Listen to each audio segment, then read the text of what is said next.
This video brought to you by our Patreons. Please consider supporting this channel and joining our Patreons at patreon.com/NovaWing24. Hi there folks, my name's NovaWing24 and welcome to the NovaWrap, your one-stop location for your simulation release news and goings on from the week that was. So here we are on Sunday the 6th of September with another bumper-filled episode, starting this week with a lot more stuff for Microsoft Flight Simulator. Can I just take a moment to actually say that I'm really surprised how quickly developers are adapting to the new sim. I have a couple of concerns, and we'll cover those off at the end of the release coverage here, but we'll probably will do it during it. But it is actually really impressive to see how hard developers are working to bring content to the new sim, so that's really awesome. Okay, anyway, moving on to the releases. So starting with the team at Aerosoft releasing their latest airport release, being the airport at St. Tropez. So of course a fantastic holiday destination, mostly for the rich and famous, but for everybody else as well. Now this airport is released, coming out to a high detailed replica of the airfield of St. Tropez La Mole, which is ICAO Lima Foxtrot Tango Zulu. Includes detailed 3D buildings, 3D models of all airport buildings and some airports surrounding landmarks as well. So again, do that great, continuing to pay great attention to detail of the area surrounding the airports as well. Includes up-to-date high-resolution ground textures, full support for PBR textures throughout all major objects as well, a variety of static aircraft with liveries matching the real airfield as well, updated to 2020 runway, taxiway and line layouts, with color-corrected orthophoto blending seamlessly into the Microsoft-supplied orthophoto for the surrounding area as well, custom 3D night lighting and full integration and compliance with the SDK for the sloping runways or the undulating runways, and custom AI routes for proper traffic integration as well.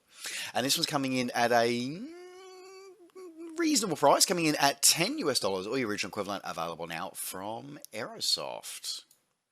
Continuing on with another smaller airfield release, this time from the team over at Vertical Sim, bringing their first release to the new simulator. They released this week of a Floridian airport, a Plant City Airport, which is a public use airport in the district of Plant City in Hillsborough County in Florida. Now, this is operated by the same authority that also operates Tampa International Airport. Now, this is a small GA sort of business field, so rather than being for anything for the big tube liners, but it does support. So this one is full high detailed 4K textures with full PBR support for all airport buildings, all airport layout as it appears during 2020, and a full compliance with the SDK, including ground texture blending of the photoreal into the surrounding sim, as well as support for undulating runways as well. So looking pretty cool, this one. And this one's coming in at $5.50, available now from Vertical Sim. With another small airport release, and this one that, especially compared to the airport release that we just looked at, I'm kind of concerned about. So this one comes to us from developer YD Design, and this is Bay City Airport, which is a Texas airport, so about 50 nautical miles southwest of Houston, and is the only airport that's serving this city, primarily for GA aircraft and GA aviation and general aviation, but does also support BizJet capabilities as well. Now, this one does have updated, so it does support 4K textures and updated technology and updated layout as the airport appears currently. However, I'll be honest. Now, also, they've previously released this airport for X-Plane 11, and this basically looks like it's a port over. My problem with this is that looking at this looks like absolute rubbish. Like, I'm looking at this and going, I do not understand how this would be. Now, admittedly, I haven't been to this airport, the default one that ships from Microsoft, so I don't know. But just looking at the textures and the polys used for this airport, especially comparing this to the one that we just looked at from Vertical Sim for pretty much the same price point, about $6. No, is the bottom line. Now, admittedly, if you already own it for X-Plane 11, this is a free, you get a free update for this, so, you guys get it for free. But for anybody else coming into it, I just as I said, I don't have it. I don't know in detail, but looking at publicity screenshots they've issued, I can't recommend that. That runway texture is absolutely diabolical. That's terrible. That's awful. But again, as I said, I haven't been to the airport in the sim, so what the default one is, and I haven't actually got this product. But just looking at the publicity shots, wouldn't be high on my list. If you do get it, and if you do risk it and give it a shot, please let me know what your experience is down in the comments below. But if you do, I want to pick this one up. As I said, you can pick this one up for $6 available now from Sim Market.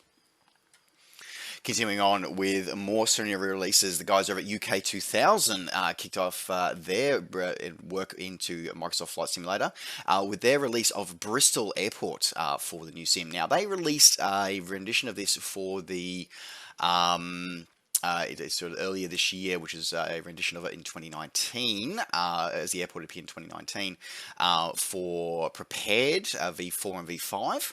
And this is them bringing their technology over into the new flight simulator. Now, this one is designed, they're saying it's not a port over, this is a complete ground up build, being fully compliant with the Microsoft Flight Simulator's new features, including undulating runways, updated buildings, ground markings, and airport layout as per it is during 2020, full support for Microsoft Flight Sim's night lighting, a variety of custom vehicles, full set of custom signs, and a variety of static airliner and GA aircraft as well, and full support for PBR materials as well.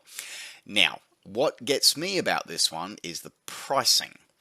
Now, don't get me wrong, this one looks pretty good. Like the screenshots look pretty good. Now, again, I haven't actually had a look at this this airport myself. Looking at the screenshots, though, it looks reasonable. However, the price they're charging for it, I have to question. Now, if you're a new customer for this airport, you're paying around about $25 for this one, available directly from UK2000. If you're an existing user of this Bristol scenery, but for when it was in the ESP sims, you get it for half price. So you're going to get it for, you're going to get it for $12, $12, $13. But honestly, looking at it, especially comparing it with the Kaden that was released on launch day for 15, I wouldn't. This is a tough one here. This is a really tough one here, and this is sort of what I alluded to at the start of the episode here. Is that I think we as consumers and we as users of the flight simulation world need to start putting our foot down and start exercising our power as consumers here, because don't get me wrong, it looks okay, and absolutely developers absolutely need to be paid for their work, and it's not cheap making developers, as we've discussed during some of our live streams over on Twitch when we got a chance to speak with Orbix and some of the Orbix developers. It costs a lot of money to do flight sim development. However, we can't carry across legacy pricing into this new platform, or else we are going to discourage all the people who are coming over to the new platform. So I question the wisdom and the price point that this one's been set at, and I encourage you to ask yourself those same questions as well. I genuinely do, about this release and all releases from all developers, including Orbix and even Microsoft themselves. So just things to think about. I mean, as I said, like, it still looks pretty good. Haven't actually got it in the sim yet myself to have a look at. I'm curious to see what it looks like, but yeah, there you go. If I want to pick this one up, this one is available for $25 or your original equivalent, available now from UK2000. Continuing on with more content for Microsoft Flight Simulator, Giovetski Design came out with their Washington Landmarks pack this week. Now, this one is an interesting pack there, so it fills a lot of the sort of backfills some of the missing landmarks and some of the missing sort of points of interest in the variety of cities. Obviously, he's already released the Moscow landmarks pack on launch week, and now he's followed it now with the Washington pack. Now, this is interesting actually, because I've done a bit more digging into both the Moscow pack and the Washington pack, and essentially what he's done is that he's taken his city, and it was kind of what I suspected, but it looks like he's essentially taken his city packs and then brought the 3D objects over, provided that they are better quality than the ones provided by Asobo, and updated the textures for them, make sure they're full PBR content and things like that, and actually ported those into the sim. And it's just left and just relies on the underlying photo reel that comes from Microsoft and Asobo, which I think is a really great way to approach this one. Now, this particular pack includes over 1,500 custom-made buildings, including the whole of downtown, all major bridges, stadiums, harbours, marinas, trains, and a variety of other objects, including, of course, that very famous particular house at the end of a particular boulevard there, including the current resident is also included as well. Along with that, though, and probably the coolest part that I really appreciate about Giovetsky's designs for his city packs is it also includes updates to a variety of airports in the surrounding area as well, including Joint Base Andrews, College Park Airport, Potomac Airport, Washington Executive Airport, and a variety of heliports as well, ready for when helicopters come into the sim. Now, if you want to pick this one up, you can pick this one up for about $18 or your regional equivalent, available now from your favorite flight sim retailer. In another release for Microsoft Flight Simulator, and this one another one that I see the point of, but also scratching my head about a little bit as well. So this one comes to us from developer Tabaret, and this is Vancouver Harbours for Microsoft Flight Simulator. Now, this is really interesting. So Vancouver Harbour, well, the area of Vancouver Harbour is an area that's done by Bing photogrammetry. But the methodology of photogrammetry has its challenges as well. Photogrammetry, for those who may not be aware, is that's where you use full photo, where it's done with not just satellite imagery, but sort of low altitude aerial photography, or even ground-based photography, to be able to stitch together a 3D model of a city. It has its quirks as well, but it also gives that whole photoreal thing where you actually have where you actually see the Westfield Shopping Centre sign when you actually fly over the Westfield Shopping Centre in the city. Without necessarily having to spend, thousands of man-hours of doing custom 3D models for it. Now, what this one is really interesting is that this actually takes the Asobo photogrammetry information and modifies and adjusts it, and they're claiming improves it. It also does add some custom objects as well, such as a variety of ships and containers to fill the void areas where the photogrammetry sort of just freaks out and goes, I don't know what to do. So that's kind of interesting, that one. But the other part that I find interesting with this as well is that it's designed to work. Apparently, it's claiming it's designed to benefit being automatically updated whenever Asobo update their own photogrammetry data as well. So that's actually really, really interesting, and I'm not sure how they're managing to do that. I suppose we'll have to wait till a Bing photogrammetry update comes through to test that. But that's a really interesting claim, that one. So, Anyway, so if I want to pick this one up, as I said, I'm still not 100%. I've got mixed feelings about this one, particularly for the price point.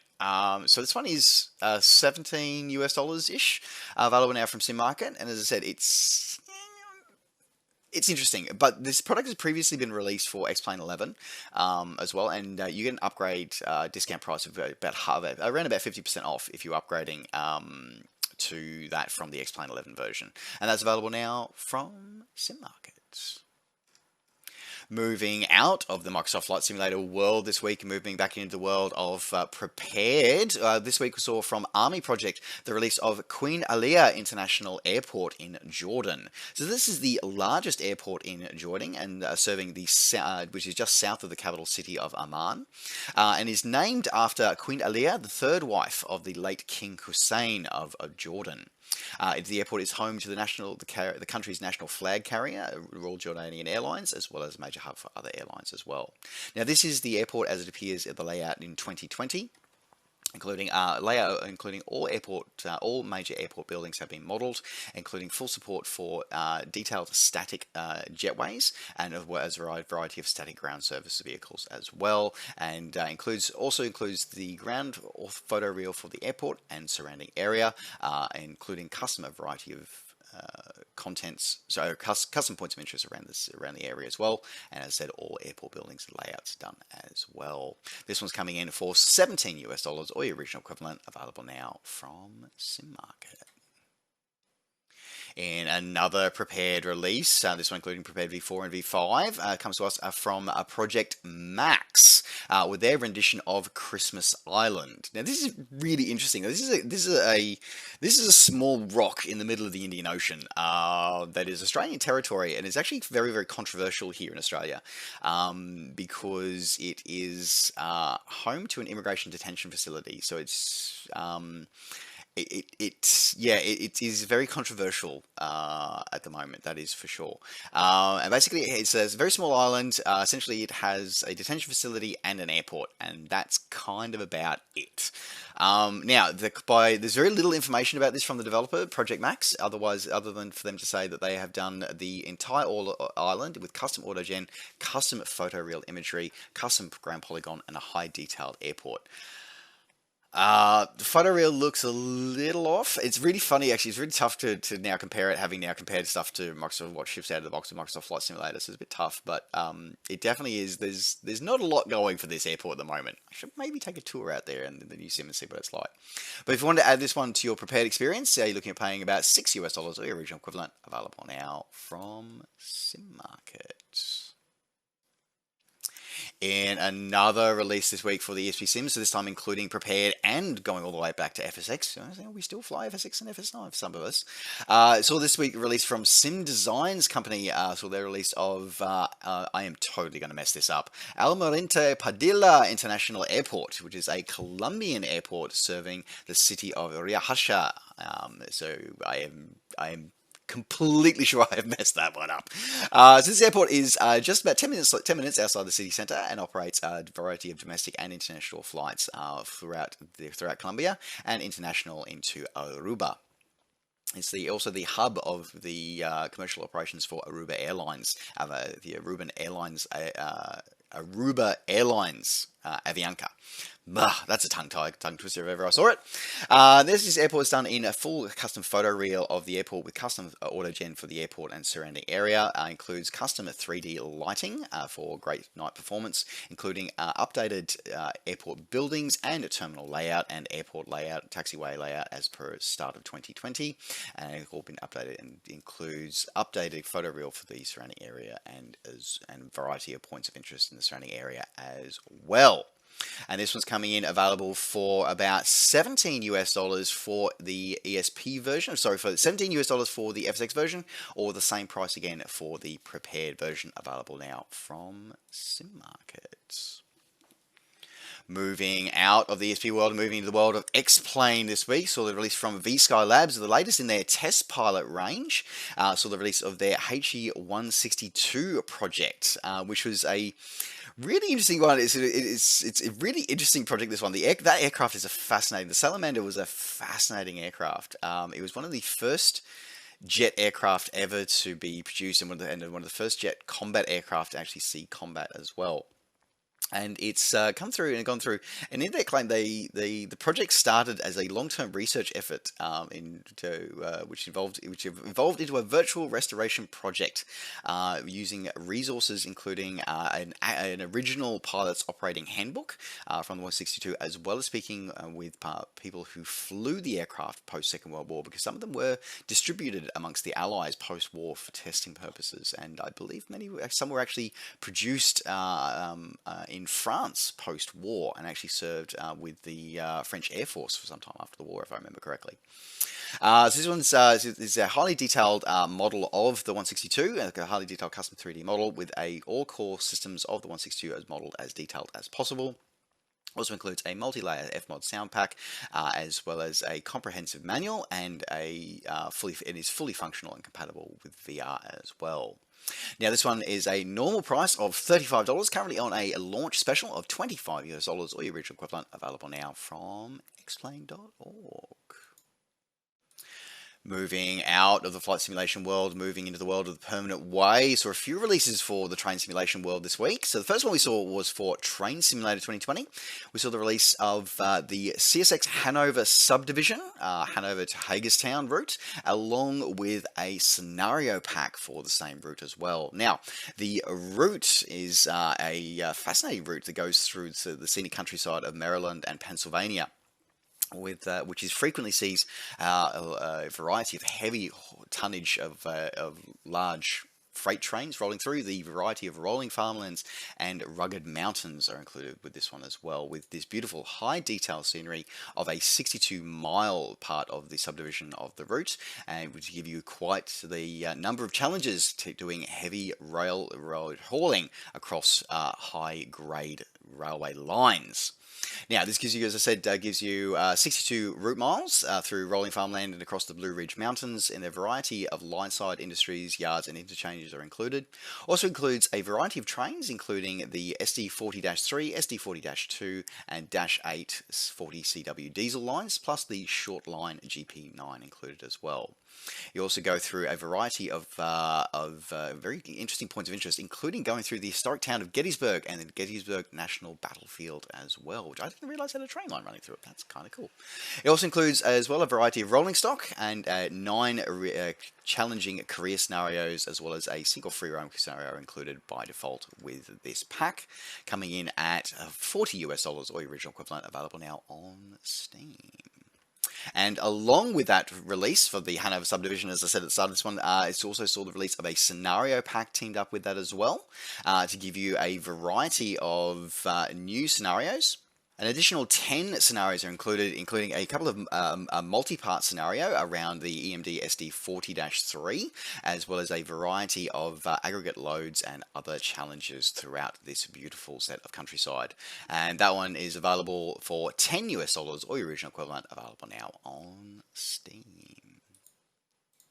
From Trainz 2020 into Train Simulator 2020 into Trainz 2019, saw the release of another 3 releases from those guys this week. So we saw the release of this week of the Chesapeake Ohio K2 282 steam engine. Don't really have a lot of information on that, other than that includes customs specifications, custom modeling, custom cab, custom crew figures, animated air hoses, animated bell, and full PBR texture support. And there is also the New York Central 10A 282 as well, another steam train that was built sort of through the 1900s and the 1946s. That was built during the 1930s and 1940s. Again, also coming through with custom e-spec, custom animated bell, animated hoses, crew figures, and PBR textures as well. And if you wanted to pick up either of those trains, you can pick them up for $15 US, or your original equivalent, available now from Steam or the Trainz store. And finally, rounding out the NovaWrap this week, saw the interesting release for the off-road or the rally races out there. So we saw the release of this week of Tony Stewart's All-American Racing. It feels like very patriotic, doesn't it? So this is built in collaboration with 3-time NASCAR Cup Super Series Championship inductee and Hall of Fame inductee Tony Stewart. This introduces a new physics engine from Monster Games, and giving a variety of three distinct different vehicle types, including US legend cars, street stocks, and big block modifieds, to give you a variety of driving and racing experiences in a new career, in a non-linear career mode, as well as quick racing and multiplayer abilities as well in 26 dirt tracks around America. And if you wanted to add this one to your collection, you can pick this one up for PC or console, or all the favorite consoles are supported, for $30 US, or your original equivalent, available now from your favorite retailer. And with that, folks, that does now round out the NovaWrap for this week. Thank you very much for joining me. Don't forget, as always, to like the video and subscribe to the channel if you enjoyed these videos and want to see more.